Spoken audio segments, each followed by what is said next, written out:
के हालात बने हैं तो जो फर्स्ट विक्टिम हुए हैं वो महिला शक्ति हुई। They are the soft target of the privatisation of the outsourcing.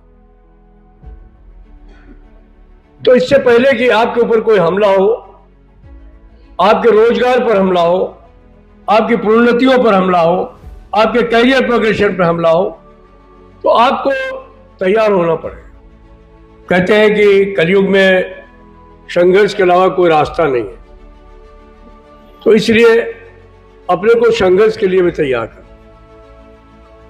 अभी हम प्रयास कर रहे हैं कि संभव हो सके तो बहुत सारी चीजें बिना संघर्ष के मिल जाए, लेकिन बहुत ज्यादा आशाएं नहीं लगती।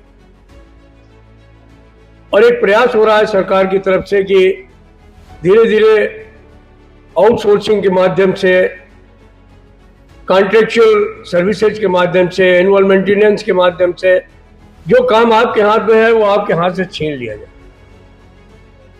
हम कोशिश कर रहे हैं कि इन प्रकार किसी तरीके से इन कारखानों को बचाया जाए, और उस तैयारी की दिशा में ही मैं समझता हूं कि ये आज का सम्मेलन है। ये कुछ सुंदर से जो कल्चरल प्रोग्राम्स हैं, ये आपकी शक्ति को, आपकी एकता को और मजबूत करने वाले हैं। इनसे हमारी ताकत को और बल मिलने का काम। लेकिन आवश्यकता इस बात की है कि हम जहां काम कर रहे हैं अपने साथियों को इस बात को समझाने का प्रयास करें कि अगर यूनियन और संगठन में नहीं जुड़ोगे तो कल को हमारे हाथ से जो आज का हमारा काम है वो निकल ना जाए। आप अपने पुराने साथियों से पूछिए, कभी जब वो थे कारखानों में तो कभी कारखाने के अंदर कोई आउटसोर्सिंग वाला ठेकेदार काम करने आया? लेकिन अब आपके बराबर आपका ठेकेदार काम कर रहा है। आप अपनी और उसकी सुविधाओं में अंतर देखिए।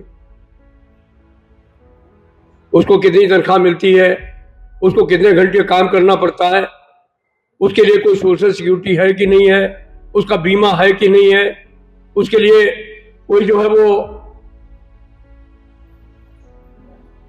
उसका पीएफ कट रहा है कि नहीं कट रहा है। ये चिंता हमें नहीं है, लेकिन ये हमारी चिंता का विषय होना चाहिए। अगर ये हमारी चिंता का विषय नहीं होगा तो थोड़े दिन के बाद में उन लोगों की भरमार हो जाएगी, और हमारे कुछ लोग ये समझते हैं कि अगर हम काम नहीं करेंगे तो क्या फर्क पड़ता है, बाहर का आदमी आता है तो आने दीजिए, अच्छा है हम काम से बच जाएंगे। काम से नहीं बचेंगे आप। थोड़े दिन के बाद वही लोग कारखाने के अंदर रहेंगे जो हमारे रेगुलर वर्कर हैं, वो कारखाने से बाहर चले जाए, कारखाने जो है निजी हाथों में चले जाए। तो ये जिम्मेदारी हमारे बच्चों की है, बच्चियों की है कि वो इस बात को समझें, क्योंकि भविष्य आने वाला कल उनका है। ये कारखाने नहीं रहेंगे, उनके हाथ से काम चला जाएगा, तो कल को उनके भविष्य का क्या होगा?